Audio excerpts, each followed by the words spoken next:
Ano pala, Inday? Inday, magtatanong pala ako.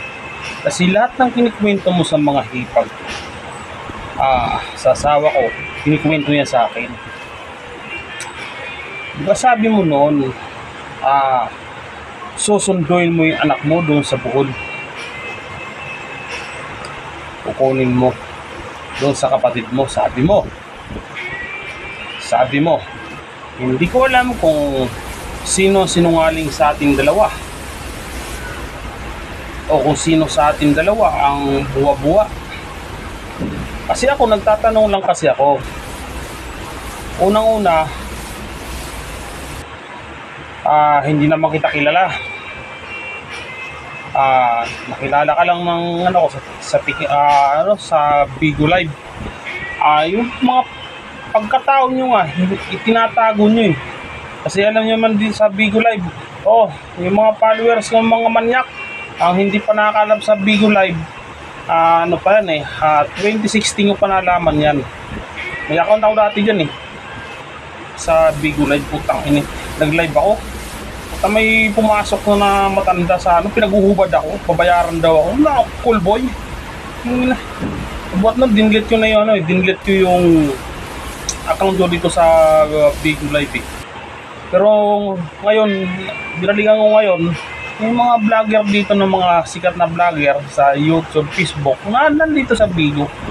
Baka kinukulangan siguro sa kita nila dito sa Facebook, sa YouTube, kaya pati Bigo pinatos. Pati parang ganito yung magla-live ka, maghubad-hubad ka lang, siya pangita. Isang gabi siguro yung mga 5,000 tumataging sa yung mga pa-heart, pa-star o lahat na ng nangailangan ng star dito sa sa Facebook. Pumunta kayo doon sa Bigo. Lalo yung mga babae na nagmamadali, monetize, punta kayo sa Bigo. Malakas ang kitaan doon. Papakita ka lang ng utong. Ganun pa man, kasi dyan sa Pampanga, maraming Bisaya dyan. Dyan na tumanda, dyan na nagkaapo. Unang salta ko nga, dyan tinanong ko anong nasyon ko, magkakanap pa dyan. Ganun din yung mga Kapampangan, marami rin sa amin sa Bisaya. Karamihan pa nga ang Kapampangan, nagtitinda sa amin ng mga kutson na katagalan na UUP. Yun yung tawag na China at Sinayna pa. Pang-scam din ang ginagawa yan. Trabaho. Negosyo nila yun eh. Sabagay, yung mga nagpapaloko sa amin na hulugan eh. Siyempre, engganyo. Sa katagalan, nagiging ang kotso, nagiging minsan, alam mo, buwang. Kaya managbansag sa akin doon na Abu Sayyaf. Salamat. Ngayon, sigurado ko naman na mas masahol pa sa Abu Sayyaf. Kasi kami, mga Bisaya, hindi kami nag-i-interest na hindi sa amin. Lalo pagkapatid, ang pinag-uusapan. Ang asawa, kayang palitan kahit 20, kahit ilang bis ka magpalit. Ang pamilya, hindi mo kayang palitan. Kapatid, hindi kayang palitan. Sa huli, yung pagkakapatid pa rin magdadamayan. Kaya yung mga anak na sumasawsaw sa away ng magkakapatid, gunggong yun. Gunggong sa lahat ng gunggong yun. Kasi yan ang away pamilya, hindi maiwasan yan. Dati nga, nanay ko, saka yung tsahing ko, magkaaway. Pero nag-aalaga sa akin yung tsahing ko. Yun, nagpapaaral. Sumibat lang ako kasi doon kasi sobrang mahigpit eh. Sinasabi mo pa, nag-alaga ng anak mo, kapatid mo. Alam mo, yung tsahing ko nag-abroad din. Nag-alaga rin, nag-alaga sa akin. Pero yung inalagaan ng tsahing ko, anak nung tsahin ko na nag-abroad, nakatapos mag-aral. Yung sa'yo, hindi ko alam kung sino talaga sa atin dalawang sinungaling o natatakot ka lang kasi yung anak mo para kayong pinagbiyak na tayo, di ba? Baka, oh, yung nanay nito, napanood to sa Bigo Live ba? Oh, yan ang iniwasan mo doon, mindset ba? Wag ako. Papunta ka pa lang, pauwi ka na. Kung gagagugag ka lang, ako matagal na akong gago. Matagal na akong gago. Kaya nga, sinasabi ko, pag ako namatay, ayaw ko pumunta sa langit. Alam mo kung bakit? Mahirap umakyat doon. Mas maganda sa impyerno. Kasi maraming mga tao na nagtatago sa pero hindi naman matuwid. Sa langit daw pupunta. Anong dadaanan nyo ron? Anong hagda? Wala na magdaanan dun eh. Ano ba? Sakay kayo sa lubo?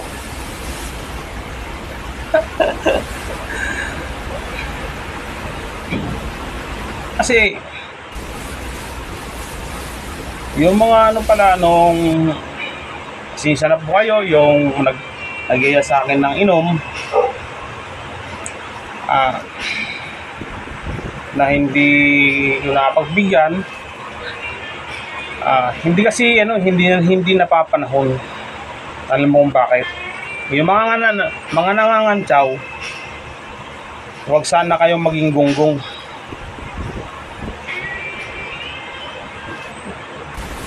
Kasi nahihiya ako eh. Nahihiya ako sa bilas ko. Kay Kuya Ray. May paglasingan ako. Tapos sila namang problema. Hindi napapanahon yung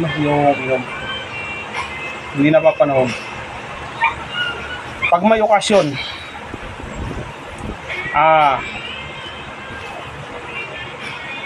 kasi yung nakakilala sa akin, hindi na ako yinayan ng inom eh. Kasi pag ako talagang uminom, dinadayo ko sa bahay. Ang nakakilala sa akin sa mga pipinsan, shout out sa'yo Kang Abling. Yan tayo. Kasi kukulitin nyo ako, wala talaga akong pambili kasi wala akong sahod, walang trabaho, hindi ako pumasok eh. Kasi naniniwala ko, pag pamilya kasi, parang pwede mo isang tabi muna ng trabaho eh. Kasi lalong ganyang pagkakataon. Para sa akin aywan ko sa inyo. Basta yun ang paniniwala ko. Bilang sabi nyo, di ba, Abu Sayyaf,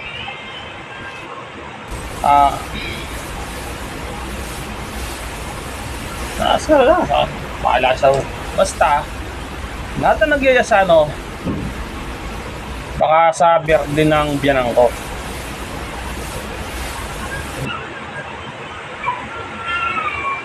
Tabi mo na yung pera mo. Huwag na yung palang hanap mo, inom eh.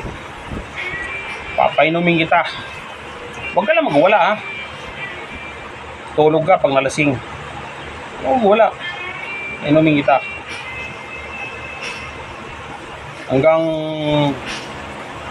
Kasi kung anturinan natin magbibilas, dyan lang sa alak, wala tayo ng respeto sa isa't isa yan. Hiyang-hiya talaga ako nun. First, napahiya talaga ako nun. Talagang inamin ko, napahiya ako nun kasi wala akong pera. Kasi pag ako naman may pera, hindi ko ugali maghiya sa mga bilas-bilas. Kasi pwede ako mamersa eh. Pwede ko persa yung asawa ko eh. Humingi ako eh. Nahihiya ako sa sarili ko.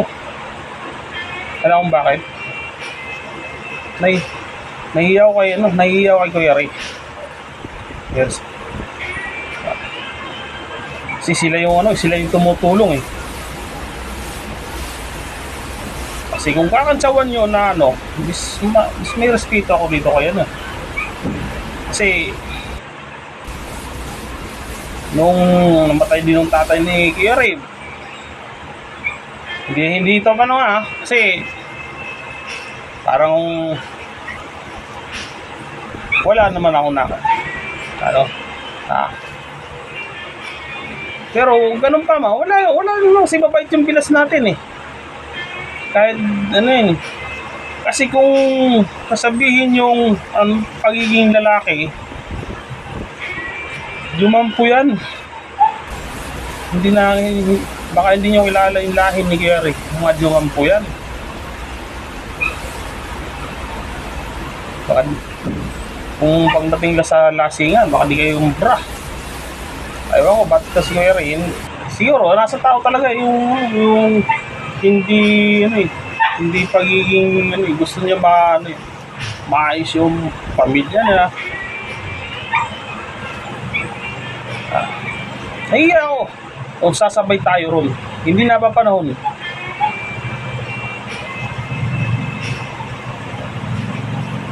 Kung tatanungin mo na ako dahil sa bearing, huwag ka manood kung ayaw maniwala. Punta sa motor trade, doon ka magtanong, mga mekaniko ron. Kasi nag-aaral yan ng Don Bosco eh. Wala naman ako yung sakang maluwang dyan. Kasi hindi mapagad dyan eh. Tsaka wala rin akong mga konsyal na kasi parang dating kinikingkoy mo ako eh. Baka dyan ka lang magaling mangingkoy sa lugar ng Candaba. Baka pag lumas ang Candaba, hindi ka magaling mangingkoy. Kasi ako kahit saan pumunta, pag akong narantado ng tao, kasi madali magpakagago, mahirap magpakabuti.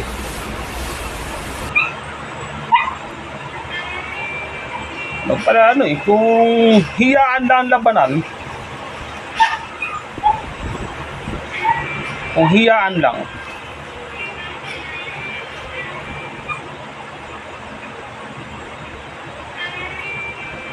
kasi kung okasyon ng pinuntahan ko dyan inuman, nakapagdala ako hindi ako pupunta dyan na wala akong bala, hindi na pa panahon. Sa mindset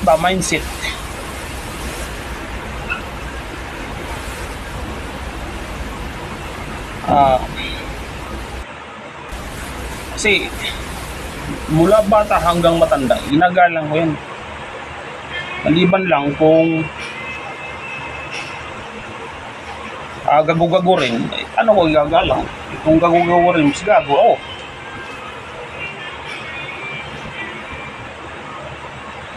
Kasi kung ako, kahit wala akong kamag-anak na konsyal, nung nangyari nung sa bayaw ko, kung nagkataon ang mayor dyan, si Mayor Jerry Pelayo, baka nakalapit ako. Hindi ako taga dyan ha.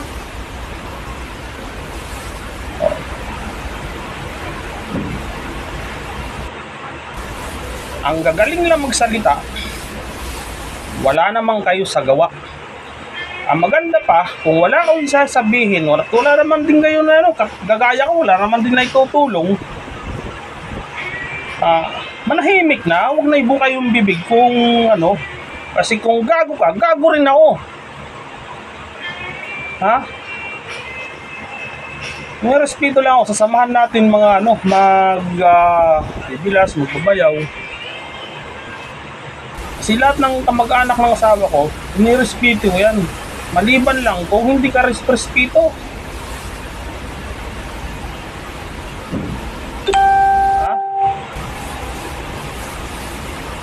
Sa huwag ka lang magwawala. Painumin kita, huwag ka mag-alala. Yung pala hinahanap mo eh, inom eh.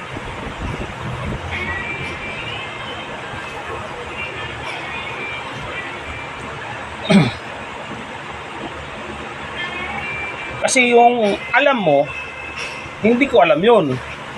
Yung alam ko, hindi mo rin alam. Posibleng alam mo.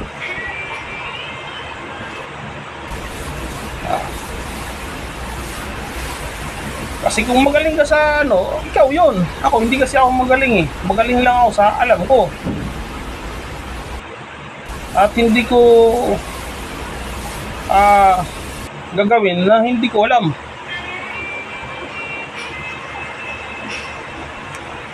Sinisa na ako kung ano. Basta wala akong tinutukoy nun. Mga bayaw, mga bilas. Basta nakakilala. Yung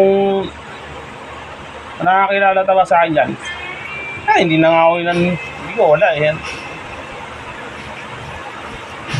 Sumuko ka.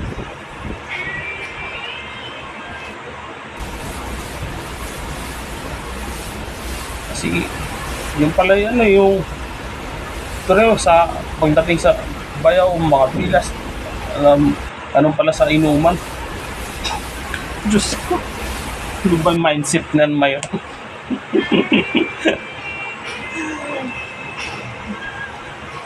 Kasi siguro asawa niya panganay, asawa ko pangalawa sa panganay. Tapos kahit sabihin mo bata ako sa inyo, yung mga sasawa natin, yung mga ano yan, respetuhan lang. Kasi kung gaguhin mo, maya, pag ginagaw kita dyan sa lugar mo,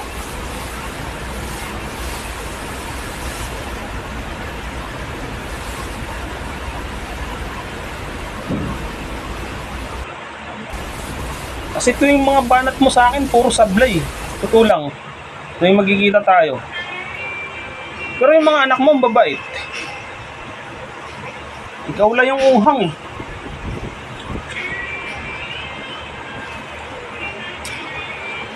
Bait. Mga anak mo.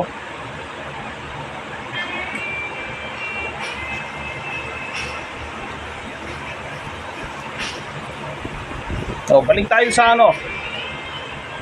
Sabay-sabay ko na rito sa ano eh. Para isahan lang. Pasensya na kayo ha. Yung mga, kasi hiyang-hiya talaga ako nung ano. Hiyang-hiya ako, daming tao nung pantsawan. Kaya di baling mapahiya. Alam ko naman na hindi napapanahon. Kasi pumunta ako ron para makiramay. Kasi magulang ng asawa ko yun. Ang magulang, kapatid, hindi napapalitan. Ang asawa napapalitan.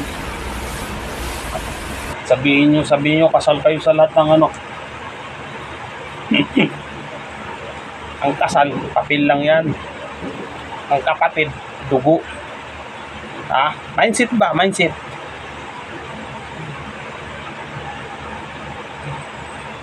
Tsaka, huwag tayo makisali na hindi natin alam yung away ng mga kapatid. Hayaan natin sila.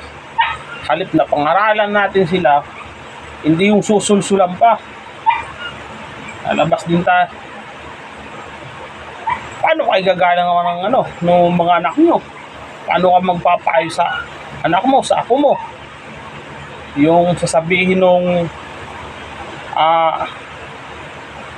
apo mo, anak mo, yung tatay ko, nanay ko, kalahating gago, kalahating inutil. Yung away ng magkakapatid, hayaan natin sila. Away nila yun. Away pamilya yun. Huwag tayo makisawsaw. Asawa ko nga, sinasabihan ko, huwag na makisali sa ano eh. Mga away-away na yun eh. Dahil hindi naman alam eh. Kasi yan, away magkakapatid yan. Bandang huli, sila-sila pa rin yan. Magkakapatid pa rin yan. Ewan ko sa inyo. Basta, ako kasi, pag unghang, may kapatid ako, pag unghang, wala. Ano ka sa akin? Unghang ka eh.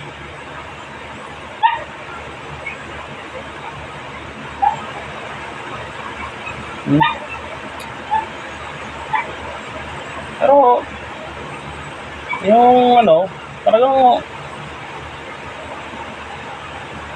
kasi pag yung pera, pag binigay ko sa ingaw, panggas. Pero yung pang-inom, malabo na yun. May sarili tayo dyan. Kaya sa hindi napapanahon eh. Hindi nga ako pumasok sa trabaho eh. Di bali mawala ng kita. Basta dumamay ka. Wala mang inom. Basta nandun. Hindi naman sa inom eh. Ang sukatan ng isang pamilya eh. Yung isang pagbabayo, isang magbibilas eh.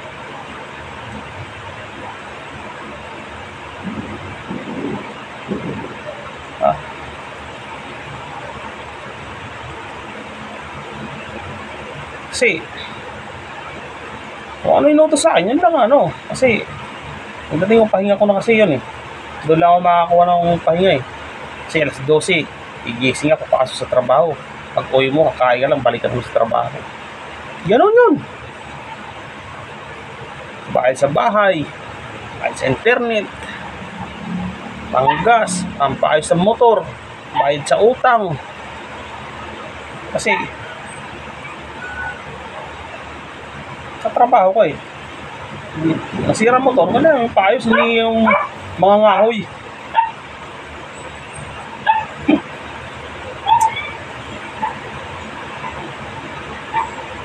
At saka hindi ko naman pinapanood yan ng yung sinishare ko eh. Kung ayaw maniwala, hindi pa ito pinipilit. Kung paano sa sa mga nag-welding. Sa akin, nagbigay lang ako mga idea. Hindi ko naman sinabing gawin mo. May sinabi ba ako gawin nyo? Wala naman Tsaka hindi. Sinare ko lang yung hindi ko nga itinuro eh. Kasi hindi naman ako guro eh. Diskarte lang yung sinishare ko. Alam mo na. Ito sa motor trade doon mo tanong. Para yung mga bagabag sa looban mo, sabi mo yung hindi ka makatulog sa kaiisip, kasalanan mo pa. Gago!